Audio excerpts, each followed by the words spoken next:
আচ্ছা, একটা কথা নিয়ে কিছুদিন ধরে আমার মনে খুব ভাবনা চিন্তা হচ্ছে, মানে যাকে বলে খচখচ করা।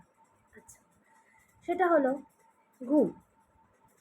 ঘুম যদি প্রচুর হয়, ঘরের লোক বলে ঘুমাস কেন, তোর কি ঘুম ছাড়া কোনো কাম নাই?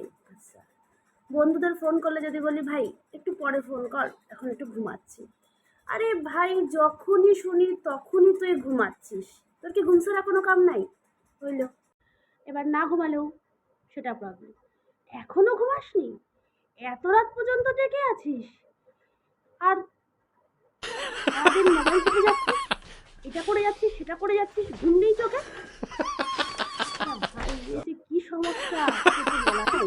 হইল, তো আমার একটাই প্রশ্ন, মানে আমার না, ঘুমের কাল রাত্রে আমাকে ঘুম অনেকক্ষণ ধরে একটাই প্রশ্ন খালি জিজ্ঞেস করছিল, আরে ভাই, আমার কি নিজস্ব কোনো স্বাধীনতা নেই?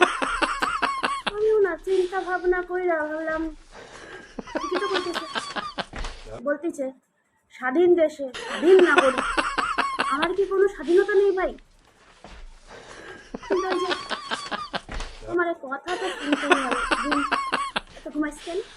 ঘুমাইস কেন? ঘুম দিয়ে কি করবি? সারা জীবন ঘুমিয়ে ঘুমিয়েই চলে যাবে, ঘুমিয়ে ঘুমিয়েই তো কেটে যাবে জীবন। কিন্তু তোমরাও কি ভেবে গেছো?